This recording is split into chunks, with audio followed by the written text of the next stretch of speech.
The harder the conflict, the greater the triumph.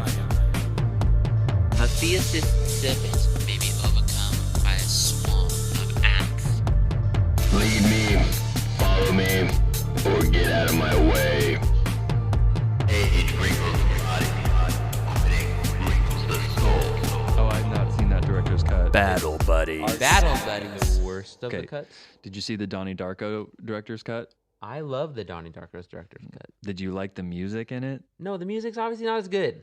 Okay, well that was the for somebody who likes music so much, I'm surprised you said that. It's a better story. The story's coherent. Okay, what about the director's cut of, and I didn't, admittedly did not watch it, and I probably never will, but Justice League, the Zack Snyder cut. Oh, good. What I want is more Zack Snyder slow motion light shows. This is great. This is what I want.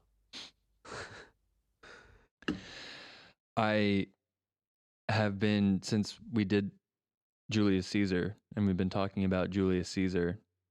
Did you ever go to the Fairfield Mall growing up? Only when I was scared. Yeah.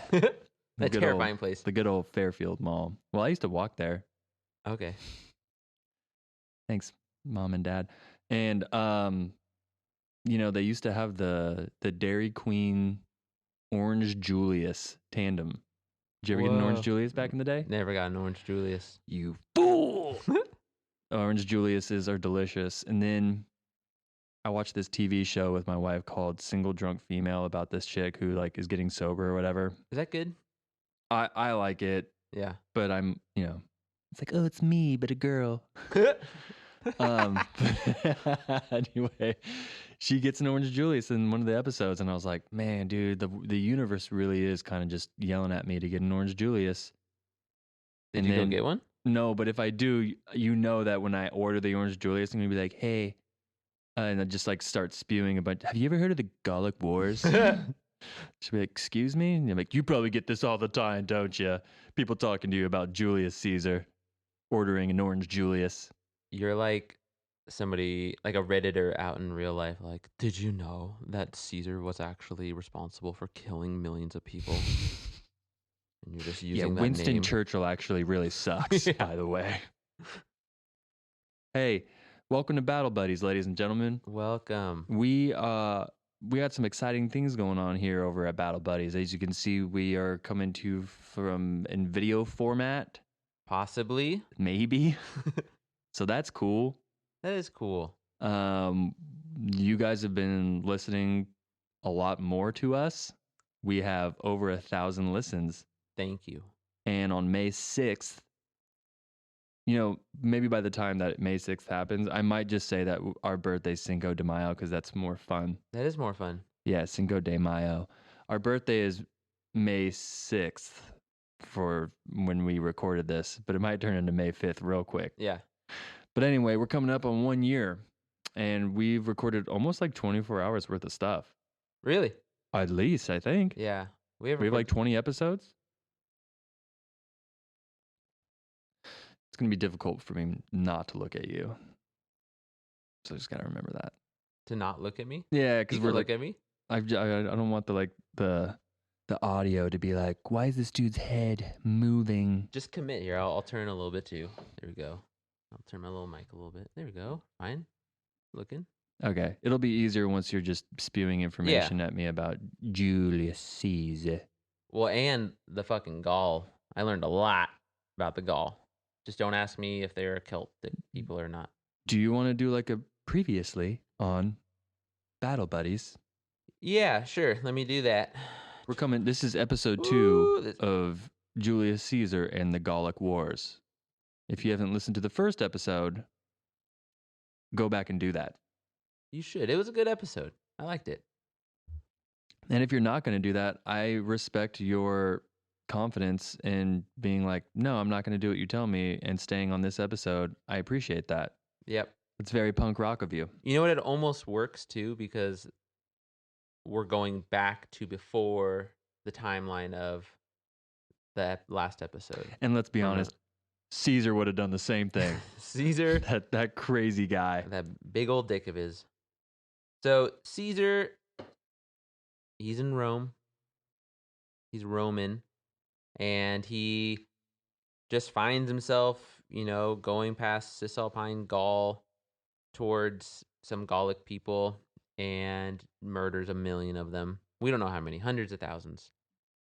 And we don't really know why yet in the story. He talks about this in his book. He's Yeah. like, yeah, I just went up and murked a bunch of folks. Well, he's very proud because he finds at the end of the last episode we went over, he had killed the Helvetii, right? That was his big battle, and it was pretty hard fought fight, right? They formed the Gauls formed like wagons and were blowing darts and throwing stones and fighting them, and it was pretty brutal. And he finds this Greek tablet that was like a census, and it said he killed a couple 100,000 of them, and he's like, all right, that's not bad. Dude, the censuses, Sensii, censuses are a real legit thing that they did. Oh, absolutely. Yeah, I was watching, because Netflix is basically, they have time machines and they just take cameras back in time. Yes. And they record what actually happened. And so the Rome, the Empire Rome show that they have on Netflix, it shows half of the show is this just them taking census. I think we got 14 sergeants dead. That's all I got. That sounds like more like Vietnam. No, okay. Is it? Well, it was like a Southern accent. Was that not Southern drawl? 14 sergeants Dead. Well, okay. Why is all the historical shows, whether it be Rome or Greece or anything, half a Gladiator, they all have English accents? Yeah, that's true. Why? Especially in these time periods because they're not fans of the Britons. Because the Britons are fucking Gauls. Sound familiar? Okay, but before we go into today's, I read another book because Nerd. Spencer got COVID twice Oh yeah, dude, in a row. That's a thing that actually And happened. so I just sat there bored.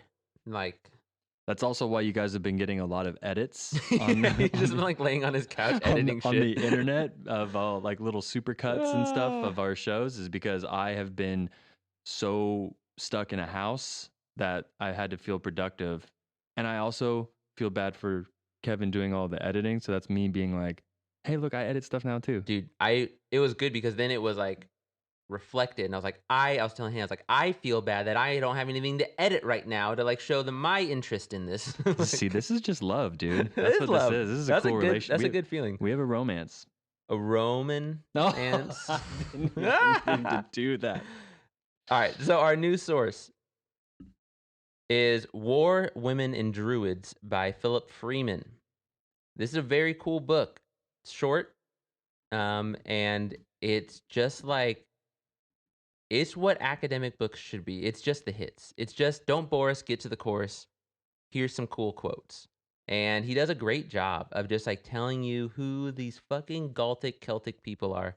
And I loved it. So I wanted to go over a couple things that will kind of answer some of the questions that we had for ourselves last time. Because last time we were talking, we both got kind of gun shy about who are the Gaul? Ooh, hard question.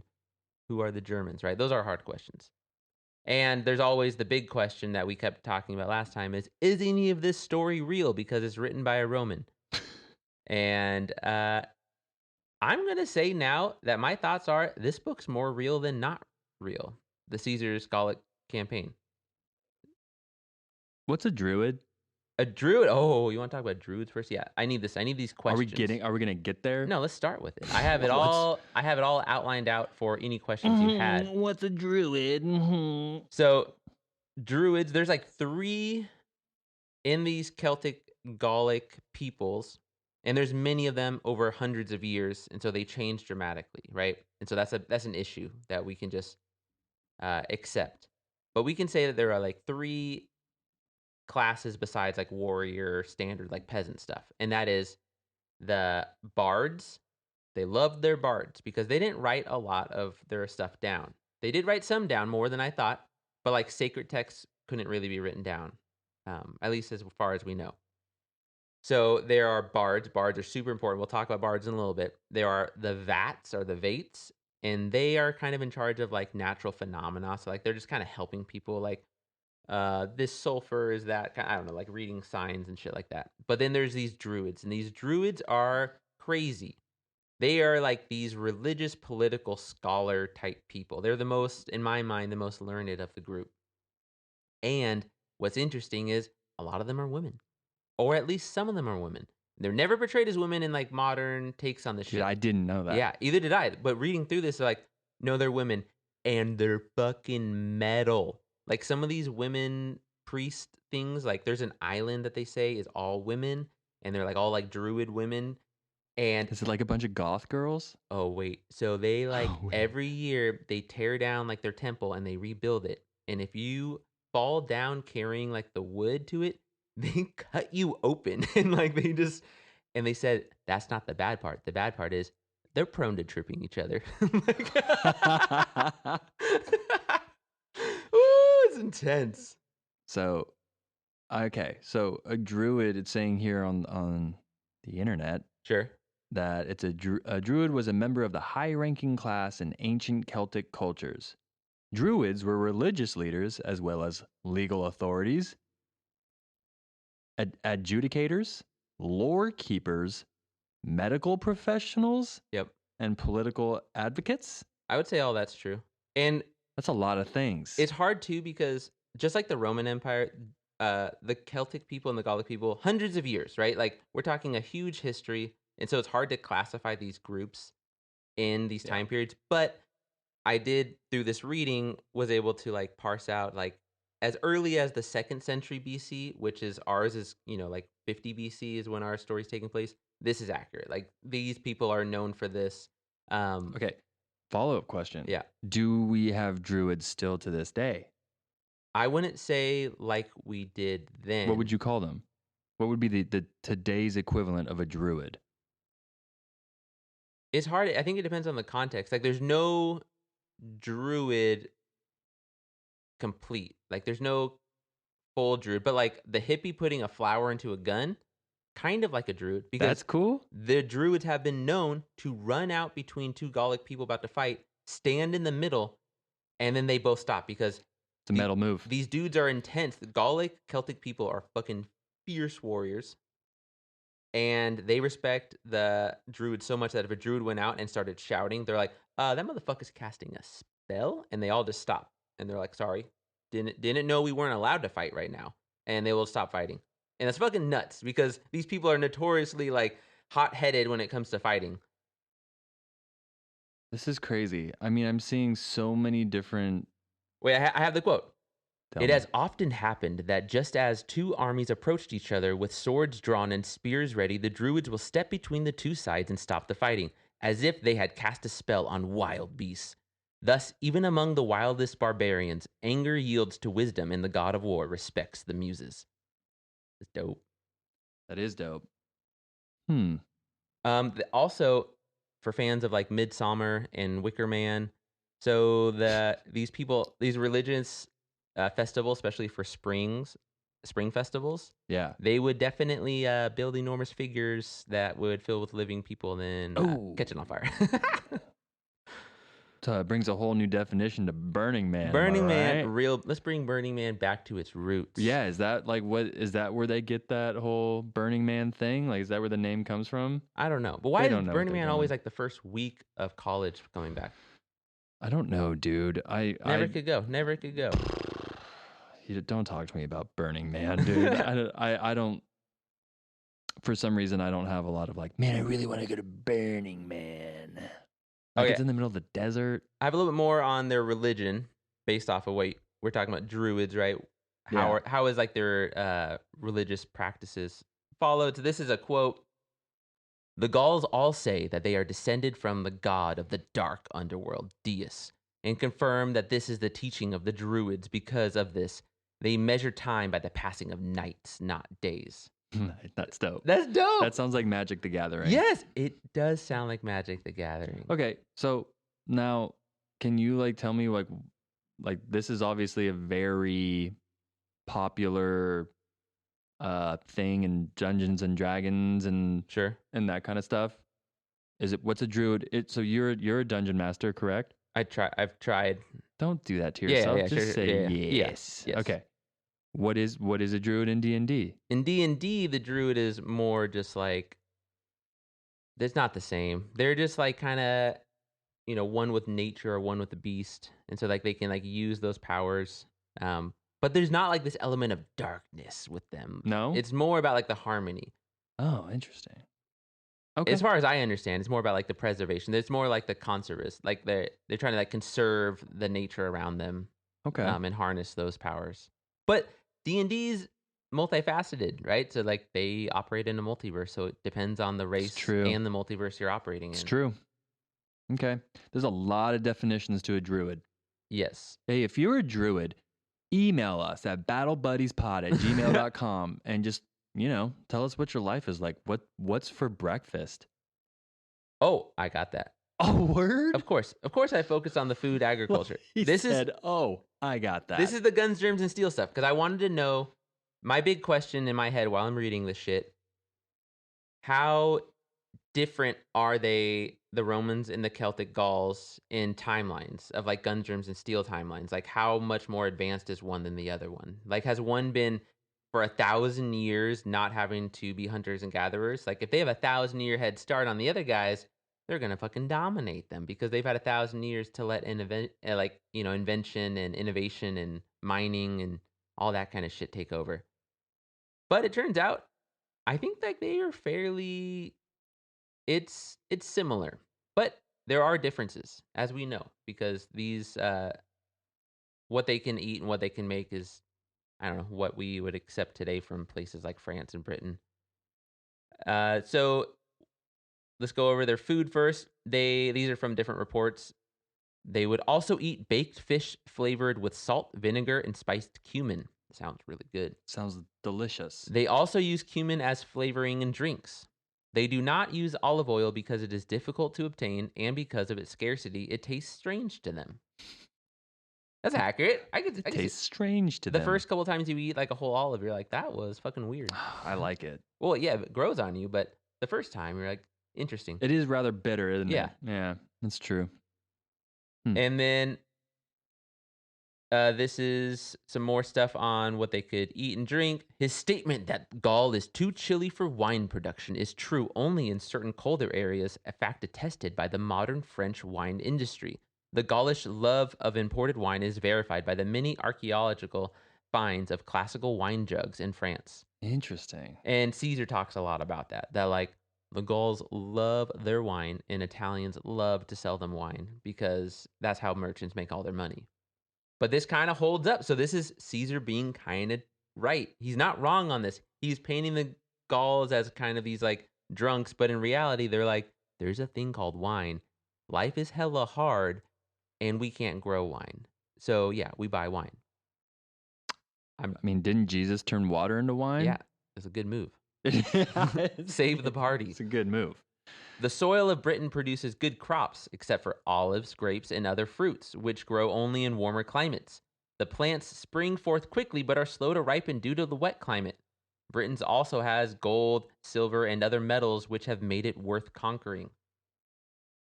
That's accurate. But these are ancient sources that this guy's pulling from. Mm-hmm. And I like it. Like, okay, but here's the fun part. Classical authors also paint a similar picture of ancient Celtic feasts as rowdy celebrations with an abundance of food and drink, and sometimes with a bloody end as well. So just getting crazed, getting hyphy. So they didn't believe in chairs. I don't believe in chairs. And it's well, they're real. I've seen them. Yeah. They used like deer skin, dog skin, wolf skin, and they lay it all out all nice. And they all sit in a circle, and like the strongest man sits at the head of the circle. And if you want, I think like the head of the circle gets like thigh meat or something good, and you got to challenge him for it. And that challenge is a fight to the death. Word? Yeah. Wait, so would it be? Is it basic of me to be like, are these like Vikings? This is proto-Vikings. Really? Yeah. This is pre-Vikings. Vikings are more modern than you think. Interesting. Crusader Kings 3, Vikings are all like 800 AD, right? 866, something like that is when the Vikings are like heading down south. Which I always assumed the Vikings were older because they're fucking crazy. Totally. But kind of just Dark Ages, Middle Ages, I would say. These are proto. But Yeah, I would say like they're proto berserkers. They're OG Vikings. OG Vikings. Okay. I'd say that's fair. They sound badass. They're cool. And it seems like a lot of pop culture has taken like a lot of, they've stolen a lot of this type of shit. Yeah. I'm thinking of like Beowulf and shit. I'm thinking of boy bands having frosted tips. We were on completely opposite. Which boy band? Like NSYNC? Any of them that have frosted tips. Dude, that was a 90s thing. Frosted tips. That's a fucking Gallic thing. Did you have frosted tips? No, but I wanted them. I remember talking to my dad about it. And he was like, no. I remember the size. Like, dude, do whatever you want at this point. But did you? No, I didn't make it happen. Because I don't have the money to frosted tip my head. I feel it. Interesting. Yeah. Also, the Gallic, they might have been hella gay. What does that mean, Kevin? So explain without getting in trouble. Aristotle, this is from Aristotle. An exception to this would be those nations which openly approve of sexual relation between men, such as the Celts and certain others. Dude, here we are again. Here we are again, guys. People have to accept this. Dude. He put down his hint water. Can you get the hint? I know where you got that from. Yeah, it's good. Okay. Today, we work at a middle school. A middle schooler called me today gay because I patted a dude on the shoulder like this, and she was like, "You're gay." And technically, according to history, that's badass. Yeah. What's wrong with being gay? That's what I'm trying to ask. Yeah. Is like everyone is over here. Like it seems like we've kind of circled back. We're kind of like back into the mid 90s where people are saying gay again. They are. And I was thinking, because there's LCD Sound System. Like I love LCDs. Yeah. And his like little documentary concert that he did, his farewell concert in Madison Square Garden. And he was talking about why he moved away from his small town. And he's like, I just got tired of being in a town where everyone called you faggot all the time. And that really hits me. I think about that constantly when I hear kids say like, dude, you're hella gay. And the kid's just like, okay. I don't know what to do with these comments. Again, the Spartans did it. Yep. The Gauls did it. Like turns out this is a more normal thing than we think. Yeah, if you don't have a word for it, it doesn't mean it doesn't exist. It just doesn't exist like you think it does. Here are some other. This is from I don't remember the source on this one, but this is from somebody who sounds kind of like mad at them for being gay, but for different reasons. The women of Gaul are very beautiful, but nevertheless, the men strongly prefer to have sex with other males. The usual custom for the men is to sleep on top of animal skins, surrounded by bedmates who all roll around together on the ground. So that quote is so good. Would prefer the men. That's interesting because that's how it is currently right now in Afghanistan. Oh, really? Yes. I'm listening to this book by Dan Carlin called The End is Always Near. Oh, is that good? Yeah, of course it's good. Is it good? He says.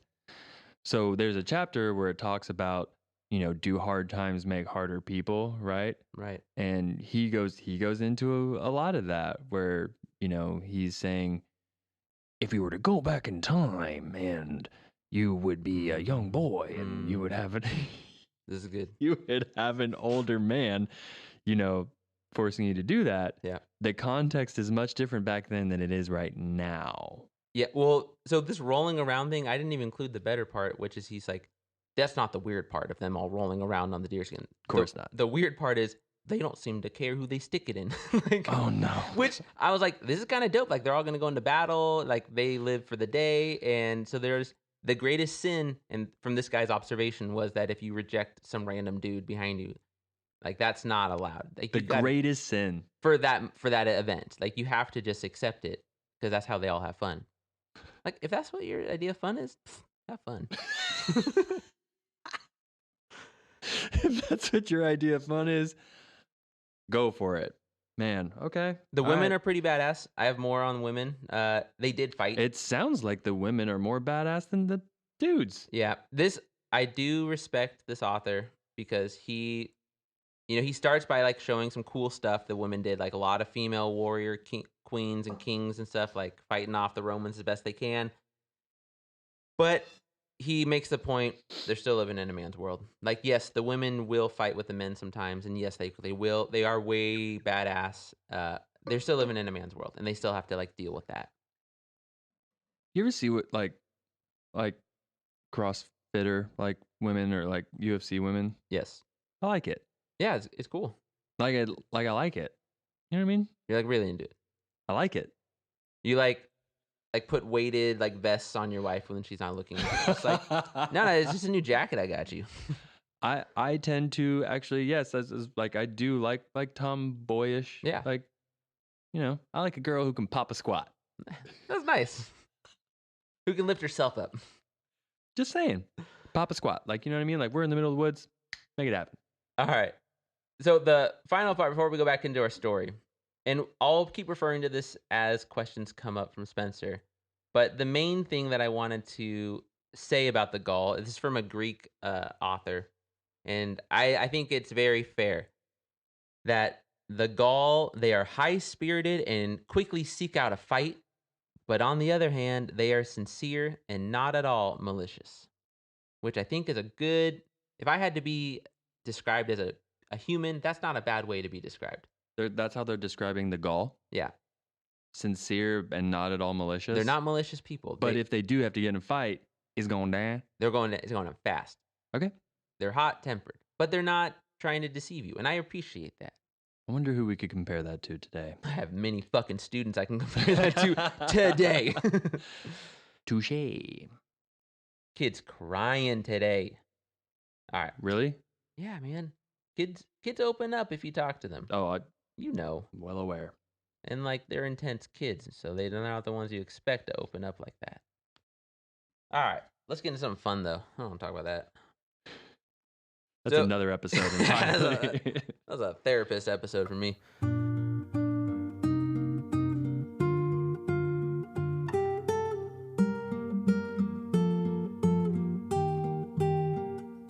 All right, we're going into, this is the end of book 1, maybe the start of book 2 of Caesar's campaign against the Gaul, and this is titled The German Boss Fights. So Caesar just beat a bunch of dudes, and all the nobles and commanders were taking turns touching Caesar's dick. They then asked to see it in private. One Gaul, an Aeduan named Davidicus, tells a kind of interesting story about 120,000 Germans invading by crossing the Rhine. To summarize it, Davidicus said Gaul is basically two factions, the Aedui and the Arveni. The Arveni invited Germans to beat the Aedui. The story continues until, thus it will come about that within a few years all the Gauls will be driven from their territory and all the Germans will cross the Rhine. The German commander, or maybe a petty king, was named Ariovistus. Now, all Gaul needs Caesar's dick to save them. It has to happen. At this moment, and this is really what he wrote about, they all burst into tears over how great of a man Caesar was. We love you so much. Just every time. I love you so much, Caesar. All right, so what do we think right now? So there's two factions, right? That's basically what they're saying. There's Gaul is these two factions. There's many tribes in this Gallic territory, but basically they're constantly locked in this like eternal struggle. They're at war with each other. For always. But that's a normal Gallic thing, right? They're always going to be kind of this hunter-gatherer type mentality. It's just maybe why they were also eventually able to get conquered by Caesar. And one of the groups was like, maybe I should just fucking ask these crazy-ass Germans to come help us. Woo! Yeah. Germans. Shout out to the Germans in a not really sad way. Germans they're fucking doing it right now in the story. Love it. All right, cool. So we asked the Germans, what do the Germans do? So they came, right? They brought 120,000, but that was to answer the question from last episode of why were the Helvetii having to move? Why were these Aedui tribes having to go down into Cisalpine Gaul to begin with? Well, they were running away from these fucking Germans because the Germans were like overrunning everybody. And are the Germans doing more of a defensive or an offensive? No, they're just conquering. They're like, oh, cool, we can come, Casus Belli, like you have a real legit claim for a fight. It's on, and then they just start like running over everything. And are they looking for territory? Yeah. Okay. The name of the game seems to be people just want like land. Yes. I want this. This is mine. It's like cats peeing on shit, or dogs peeing on shit. Absolutely. It's mine. Pissing contest. This world is shrinking. Depends on which world. Well, it depends on which world you're in, right? Yeah. Or are they all just like? That is interesting. It kind of reminds me of like what's going on in arguably Middle East or Afghanistan, where they're all just kind of warring with each other. Yep. And people, it seems like the rest of the world is kind of sitting back, being like, "Ha, this is silly." Yep. They're gonna get tired eventually. Yep. They'll tire out. Okay, so this part's great. Caesar then sends a note to Ariovistus. So Ariovistus is the German king, right? He's the German boss of this little group. And he's like, hey man, let's meet halfway between our armies right now. So we can talk this out. So Ariovistus sends a note back saying, bitch, that's a lot of work. Just come at me if you need me. I'm in Gaul, which I got the legal way. Which is a dope thing to say. I really appreciate that. I got it the legal way. Ariovistus is pretty good at what he does. So Caesar eventually will like give some demands to Ariovistus, and then Ariovistus then gives one of the most interesting replies ever, which I quoted here. It was the right of war that those who had conquered should govern in whatever way that they pleased those whom they had conquered. The Roman people were accustomed to govern those they had conquered, not according to the dictates of another, but according to their own judgment. Basically saying, stop telling me what to do with the people I've conquered. You guys conquer people all the time, and then you just make them Romans. So stop telling me that I have to let them stay Gauls. Okay. And Caesar wrote that in his book, and that's a pretty eloquent way of him saying it too. Like, damn, fair. It's good. It's good. No, I get it. Yeah. And I have a little note here to help us remember about right of war and right of conquest. So remember that right of war or right of conquest is the almost universal belief that you had the right to conquer people in the ancient world. And up until very recently, it was just a thing in our world. Like the Germans in World War II tried to say right of conquest. Really? Yeah, absolutely. It sounds like Manifest Destiny. It's a little bit. Interesting. So I did a little research on it. So very recently. We do it. We do it all the time. So colonialism has shifted away from it because eventually we're like, does one country need to control the entire world? And so we were starting to finally ask those questions. And Germany using it to do what they did was in retrospect, are we over this now? But for pretty much ever, and I was reading about the history of why did we accept this as a state of being almost universally, and the idea is pretty sound. If my army can fucking crush your army, then can't I protect your land better than your army could? And me as a pacifist, I'm like, that's a pretty good argument though. There's not a lot of flaws in it. That's the whole point of an army, right? Is to protect your land. Protect, yeah. And you're not. It's not talking about pillaging, right? That's not what it's talking about. It's talking about an army fighting another army on an open field of battle. That's the right of conquest. Yeah, I remember in some English class in high school talking about, is it smart? Should you be a pacifist and think to yourself, I don't necessarily need a military because war is bad, or should you pray for peace but be prepared for war? Right. That's a great question. God, I love your English teacher. Hey, that was one of the classes I actually paid attention to. Yeah. I wrote for my school paper. Nice.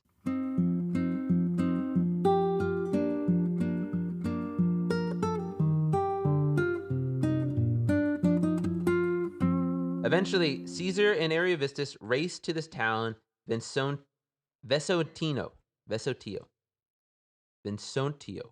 Yeah, that's it. While waiting for Ariovistus to invade the town, a panic of the Germans take hold. Caesar, you guessed it, pulled down his pants.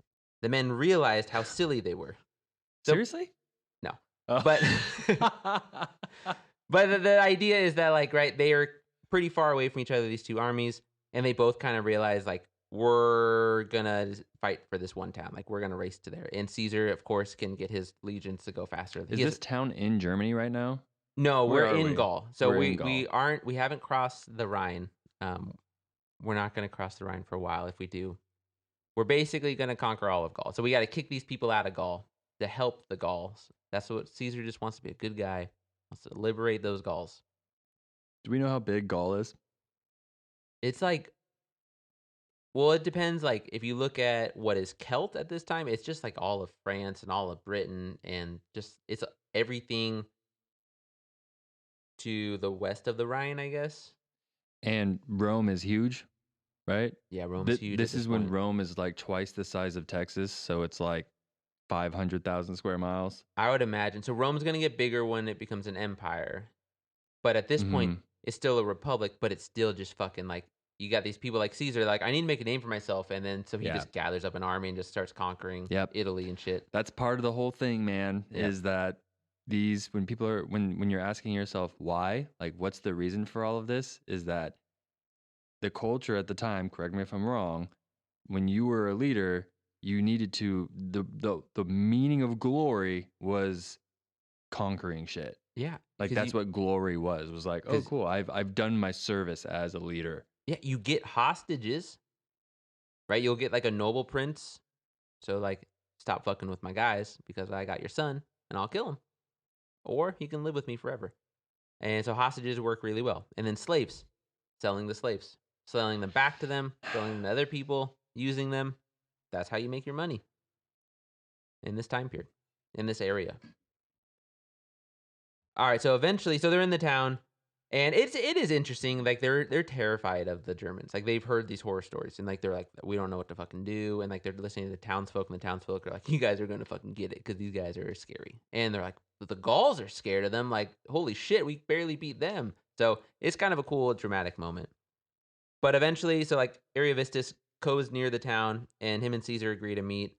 And there's like this big back and forth about how they're gonna meet. But Caesar brings his favorite men, who are his 10th Legion. So 10th Legion. Remember that's Caesar's, like, his group. When he's giving his speech, he's like, even if everybody runs, me and the 10th Legion we'll sort it out. Oh, it's like that. Those are his like. Those are his dudes. Okay, it's like his secret service. A little bit. Okay. So they all ride out on horses. They kick the Gauls off of, and because the Romans don't have any cavalry of their own, Caesar told him to not let any more Germans cross. He's telling that to Ariovistus. He's like, stop having Germans cross the Rhine. Ariovistus says he was invited. It was a lot of work to make this all happen, and Caesar can kindly go fuck off. I was invited. He also said Caesar brought an army to crush Ariovistus, not to make peace, which was another dope line to have your enemy say to you in your novel about the event. Like, you could have left that part out, but that's a pretty good little rebuttal. Is like, you didn't bring all these legions to make peace with me right now. Like, you made it to make war. Like, let's do it. Yeah. So 2 days later, we eventually get this epic quote. For 5 days in succession, Caesar brought his forces out in front of the camp and then kept them drawn up in line to battle, so that if Ariovistus wished to engage the enemy in battle, he might not lack the opportunity. The battles during this time were cavalry skirmishes. The Germans had developed a crazy way to use their cavalry. Each horseman had a foot soldier assigned with them to support that horseman. They would hold on to the mane of the horse and keep up by running really quickly. Oh my God. Fucking crazy. Yeah, that's wild. And it's kind of confusing. Like, that's what I got from it. It's like they basically are there to help them if they like fall off and like help them in other ways. But they said, like, when shit hits the fan, they grab onto the mane and they're just running. Quick feet. They're just doing quick feet with it, which is nuts and probably really effective. Anyway, the fighting turns into an almost like leapfrog kind of situation of setting up camps to protect or destroy Ariovistus' supply line, depending on if you're Ariovistus or Caesar. So it's all about the supply line, which harkens back to the Spartan shit that we were going over many months ago. 1 year ago almost. A year ago. So Caesar eventually gets 600 paces behind Ariovistus and uses his third line to fortify the camp under the protection of the first two lines.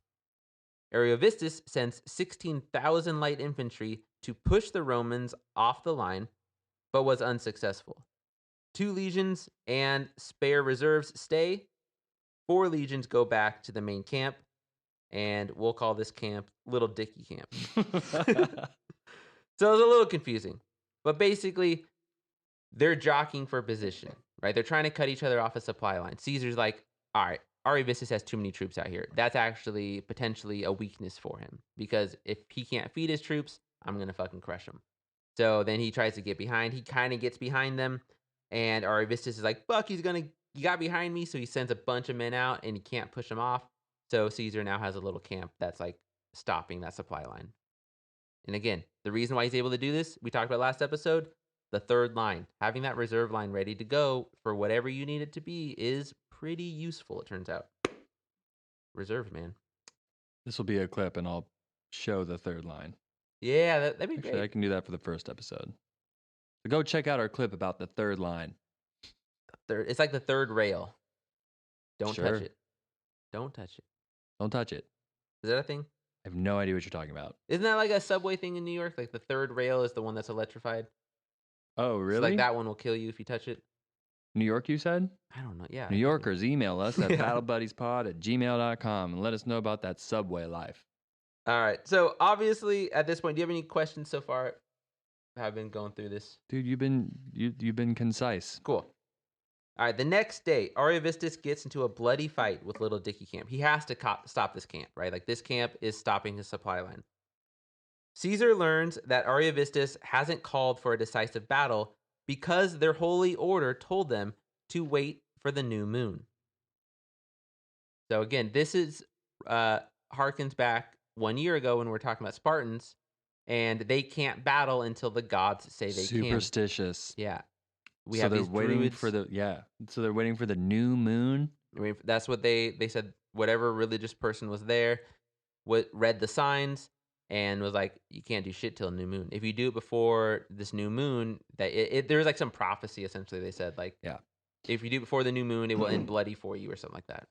So for those of you who aren't going to go back and listen to our Thermopylae/Spartan series, the gist of it is that there was a lot of rituals before battle.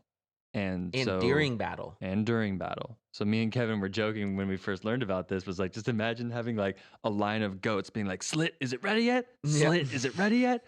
I mean, there could have arguably been as much dead animals as there were people on the battlefield, because they were just sacrificing all these sacrificial lambs to see if the vibes were good.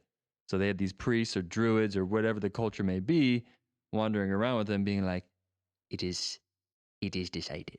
I imagine it in my horror comedy movie that I would make, which is like, we will make that one day. They run out of animals and they're like, we need a human sacrifice. And all the soldiers are looking around and they all look at the one guy who can't really lift his shield all the way up. And they're like, yeah, you got it. You'll do. All right. But anyway, that goes back to the Druids. Druids are powerful. And so I don't know if the Germans I assume that they would have something similar to the Druids that the Celtics and Gauls had, because their culture seemed to be kind of both fearsome in this moment in time. The next day, Caesar drew up all of the auxiliary soldiers into a line at Little Dicky Camp to make it look like he had more men. It's kind of a weird, bold strategy, right? So he's not doing the triple lines here. He is using a reserve line, making it look hella long. And he's like, look, it's a full line, as long as they don't look too hard and see that we're not too many men deep. Seriously? Yeah. So he's doing a little like an illusion. A little bit. I like it. He did form with his group a triple line and then went to Ariovistus. Ariovistus built a rear barricade with the carts, just like what the Helvetii did in the last episode, so that his men could not run away. And they put like their women and children on the carts too. And the women and children are like, don't go. Don't go. If you go, they're going to fucking take us because we're stuck in this stupid barricade they made. It's pretty intense moment for the Germans. That is a very intense thing, yeah. It's really sad. Yeah, I would say sad. That's terrifying and horrific. It's, time traveling is, for us, it'd be pretty nice most places we go to. But like women and children or not white males, just rough. Like Turns out there's like one person who would be okay. Middle-aged white men. Yeah. You're good. with confidence, like, oh yeah, you're good. You're gonna do great. Like, oh, look, here's this dude. Yeah. But if you are a child or a female, Yeah. Not great. you're in the wagons. You're in the wagons. Okay. So 5 lieutenants were placed in charge of the legions, with a quaestor in charge of the 6. Caesar went to the right wing. There was almost no approach phase because they both went so quickly. So this is interesting. To refresh, I'll refresh this every time we do ancient battles. An ancient battle is supposed to work, we think, like the 2 armies approach slowly. Then there is this confrontation again. We don't know what confrontation really looks like. I think by the time Romans are really doing it, they are going at each other. They're like really connecting. And then one side pushes the other side. And like that's the way ancient warfare supposedly works. On that, actually, I have something on warfare that we can bring up really quickly. Ooh, I have some Alexander the Great stuff for later too. Ooh. Have you ever seen a wall of death at a concert? Oh yeah, pretty gnarly. That is pretty gnarly. They're fun. They're harmless. So what this author was talking about, this ancient source, that the Roman shields offered much greater protection, while Gaulish swords were not good for thrusting, only for swinging wide and slashing. And that's why in tight formation, this author was saying that the Romans had the advantage. Because Gauls really want to do like the more one-on-one, the more berserker kind of thing. Like they want to swing those big-ass swords. Which this could harken back to guns, germs, and steel, that the Romans have had more time and more ability to, refine their warcraft and the technology of warcraft. And because of that, they're able to get the slight advantage, like they can poke. And we do know a little bit of when they try to bust up the phalanx, the Romans will like throw other Romans high up on the phalanx so that they can poke at them from above, which is pretty gnarly. So that leads me to believe that if the sword is not good for thrusting and it's good for like swinging, it's probably hella heavy. Probably hella heavy. Yeah, it's probably really heavy, and it only works as like a pendulum swing. Like they need a lot of force. Getting a lot of momentum to it. But that's not good. No. I don't see that working well. I imagine getting very tired, and I imagine it's not very like agile and mobile. And you said that the Romans had a better they had the advantage in this? Well, this ancient author I was just talking about. They say in general the swords of the Romans are better because in tight formation phalanx fights they can poke more. But I will give it to the Germans right here that they did a good thing in approaching quickly, because according to Caesar, this wasn't good. The Romans don't want the approach to happen too quickly, because if we remember from the last time, the Romans really like throwing their javelins. Like they have good javelins. They have weird javelin technology. And they happened so fast that the Romans didn't get to fire any of their missiles. Dang. So then the Germans formed up a phalanx. And again, for those that don't remember what a phalanx is, you use your shield to cover the guy on your left, and you use your sword or your spear to poke and slash. That's it. That's it. You're just in a little box formation, and you're covering the person to your left. And so they're trying to stop the Roman swords specifically. So the Romans start jumping on top of the phalanx and ripping off the shields while other people start poking into them. Dope. That is discipline, because again, the Romans are a professional army, which is pretty gnarly. But the Germans also are pretty gnarly, because Ariovistus, when he's goading Caesar when talking about like, you didn't bring the army for peace, he's also saying like, we haven't slept in a house for 7 years. And he's like, try us. We're hard as fuck. Yeah, I was like, that's pretty dope to say. Well, it's all, dude. There is something to be said about just people who live in the Midwest and it's snowing, like that creates harder people. It's that whole thing that Dan Carlin's talking about, is like, do harder conditions and hard things create hard people? Yeah. I mean, he argues that. Long story short, he argues no, but but when they're rolling around on the deerskin, they got hard. They just roll around. Good job, Kevin. Well, when Dan Carlin watches this, he'll probably agree with that. Absolutely, they were erect. All right, here's how the battle ended up playing out. That was pretty gnarly that the Romans did that. So the Romans routed the left wing, but their right wing was being pushed. So Publius Crassus. Crassus is one of, I know, unfortunate name. Publius? Publius. Publius. Publius Crassus. We'll call him Publius. Dan Carlin has great lines when he does Latin stuff where he's like, there is a right way and a wrong way to mispronunciate Latin, and I'm fluent in both. I love That's Dan dope. Carlin, bro. So, but Crassus, if you remember, he's a triumvirate.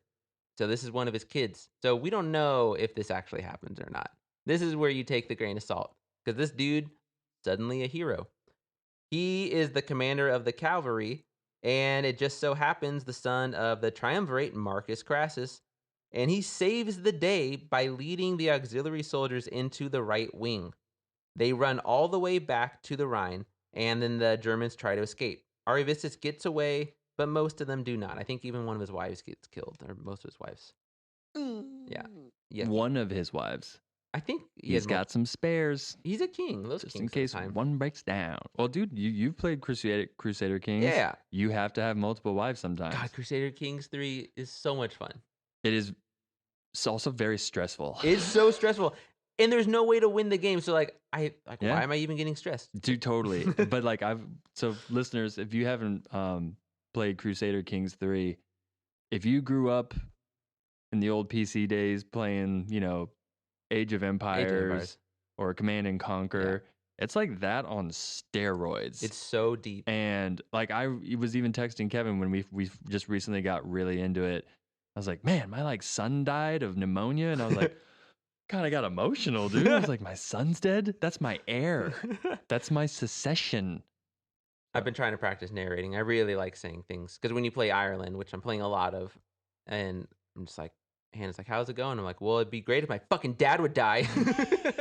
Yeah, I like starting off as Scotland because you already have hella heirs. You start with heirs. Oh, nice. Yeah. Anyway. Okay, we're getting away from it. But Ariovistus gets away.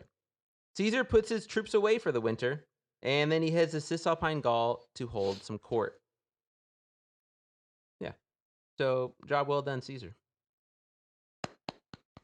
That's my golf clap for Caesar. So that's the end of book 1 of Caesar's conquest of Gaul.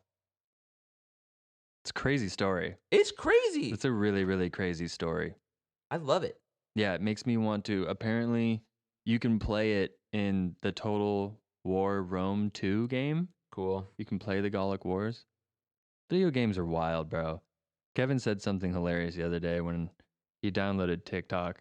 And I was like, hey, man, be careful. Don't get addicted. And he was like, I have a PlayStation. It's fine. And I was like, touche. I've been playing my video games lately as well. I'm playing my X-Wing Squadrons. How is it? It's really fun. Oh, dude, I'm down to get down on that with you. You can't. I wasn't sold on it except for that I realized you can't go to a third-person view, which I love. You do? Yeah, because it makes it hella hard. I was playing it for like a week, and I realized the little fake targeting computer you always see in Star Wars movies, you got to use that or else you're not going to hit shit. Interesting. And so all of a sudden I'm paying attention to what's going on around me in my cockpit. And I'm like, oh shit, my shields are low. I got to divert power to it. That's fun. Okay. I could get down with the get down. Have you beaten it yet? No, I'm bad. No, I mean, that is realistic to not have visibility on the third person. Pilots don't have that. No. It made me think maybe I wouldn't be such a good pilot. Did you think you would be? Well, when I play games on third person view, I'm like, they can't touch shit. Yeah. Or when you're I see playing everything. some X-Wing. Yeah. When you're like, oh, I see the entire battlefield here. It or feels like you're playing airspace. the X-Wing board game. Dude, I'm down to get down on that. And I learned how to do U-turns. Sure. That's fun. That's fun. yeah. That's been a big some double rolls, some barrel rolls, all the rolls. Royce. There we go. I don't know. That's a good little free association. Yeah, so that was fun. I like that. That was fun to learn about. Hopefully the watcher/listener as well. Let us know if you liked watching this. Yeah. Do we have time? Oh yeah, we're doing good. All right. I want to go over some language things with the Gaul before we end this today. Give it to me. Yeah, 'cause I love the language. Because we talked about the Druids, That's right? lit. It's lit. Kevin's wearing a funny shirt. It says "Get Lit," but it has got books on it like literature. Mhm. Pretty good. It is pretty good. The kids love it. I bet they do. They groan pretty hard, but that's what I want. Feed off of that. All right. So we talked about the Druids, but we should talk about the bards. So the bards are the fucking men in this society because the spoken word is the power in the Gallic world.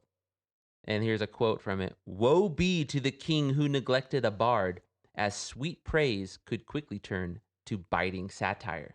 Ooh, And vicious rhetoric. they had lots of like little stories of kings stopping their cart to like throw gold at bards out of fear that if they didn't, the bard would turn around and start singing about how shitty the king was to the town he was just going past. That's dope.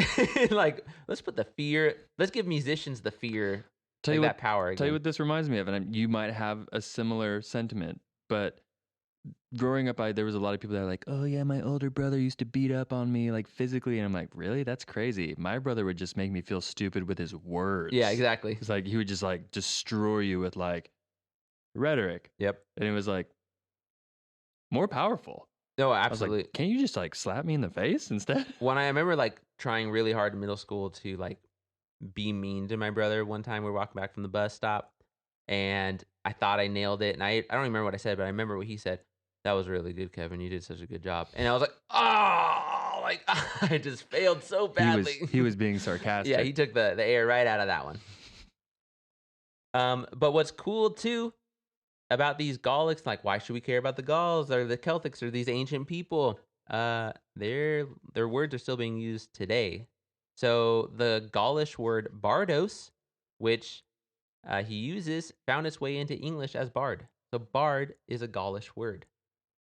And what is a bard? A bard is somebody who makes their living essentially like singing songs from town to town. Yeah. That's dope. Yeah. Oh, that's using your language. That's Yep. cool. I like it a lot. Is those So, that one video game, The Bard's Tale, that's what that's referring to? Yes. That's dope. Yeah. We have some other fun words. So Athenius also relays Posidonius comments on Gaulish poets. The Greek word parasitos, parasite, literally means dining companion. Dang. Yeah, that's great. Dang. So Gaulish poets Parasite is a dining companion. basically, in my mind now, whenever anybody uses parasite as anything other than like the literal creature parasite, they're using a Gaulish idea. That's That's a interesting. Gallic poetic idea. That's cool. That's really cool. Yeah, that's really, really and cool. like I totally see how back in the day, even today, if like your friend comes over and you're like, God, he's gonna eat all my nachos, and Parasite. he's a fucking parasite. You don't give me. You gotta include yourself, like help with the nacho making. Yeah. Yeah, be a part Totally. of it. We've all had those friends Yeah. growing up. Like he's gonna come over and eat all my cereal. All right, we'll end on some fun ones. So there was graffiti on. So there was one thing we haven't talked a lot about it. I don't think we'll get into it, but it'll come up as we go through ancient warfare, just in general. But Gauls were very fierce for hundreds and hundreds of years, so they oftentimes got hired as mercenaries, and they traveled the world essentially as mercenaries, which is kind of badass. Yes. And there was graffiti in Greek because they wrote Greek a lot. And it was on the Egyptian god Horus's statue, and it tells about their travels. And it says, "We came here and caught a fox," and they graffitied that onto the temple of Horus. Is it still there to this day? I think so. We came here and caught a fox. I really like that. They're just like so happy. Like, foxes are hard to catch, man. We caught one. We gotta So tell somebody. Graffiti's been around for a while. That was the whole thing. You'll take classes in college or school that says, is graffiti art or vandalism? Right. It's both. It's been a part of American culture, or not America, the world's culture. While Spencer's trying to look this up to see if it's still there. There's some. These aren't graffitis. These are like the little bits of writing that have preserved.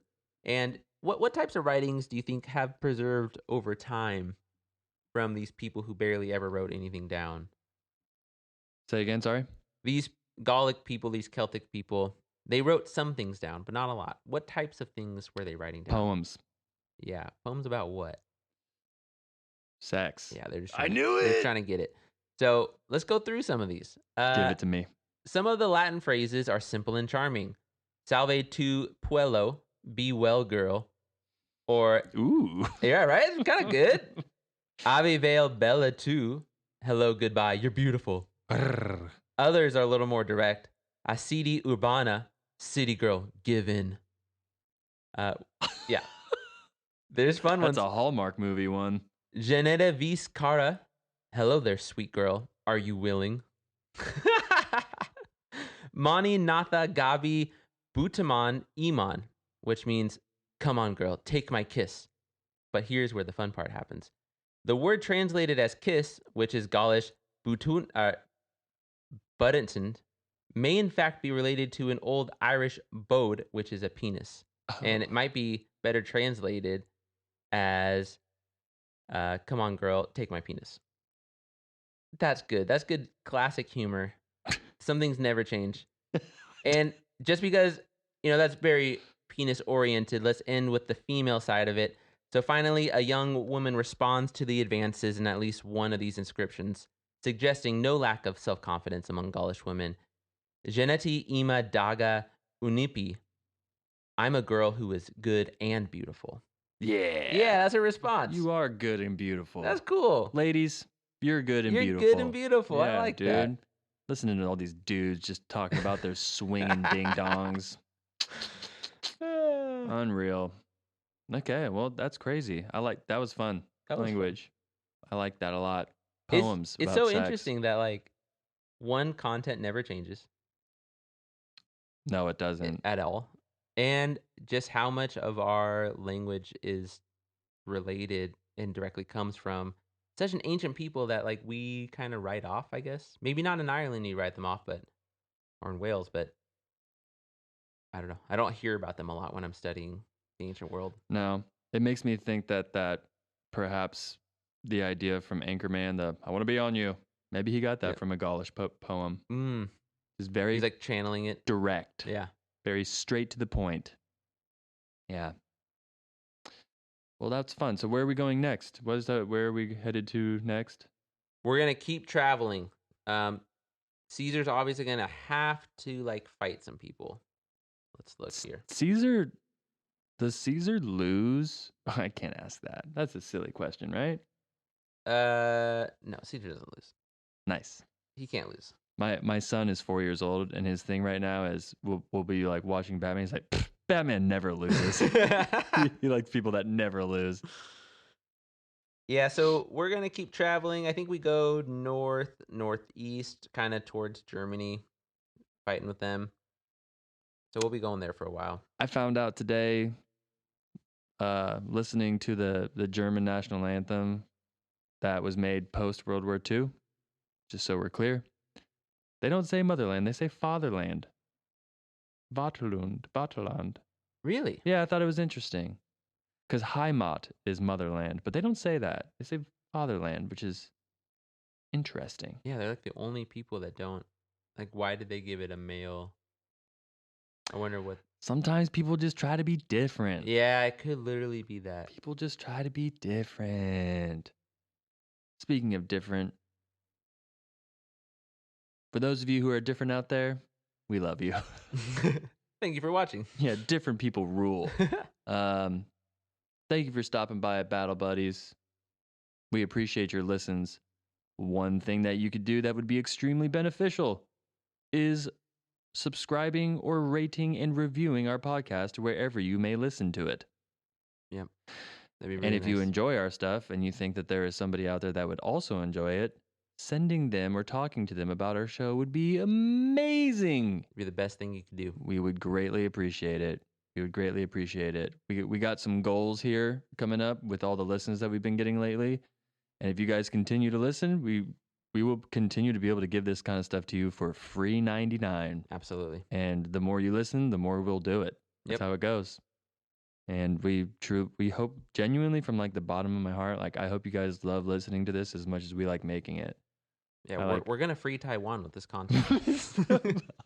a lot of like my heart, like a lot of my energy does go, like me and Kevin do put a lot of thought and energy into these episodes. So Yep. I hope that you guys enjoy them and don't think that we're just like recording this stuff because we want to get away from our families. That's not the No. case.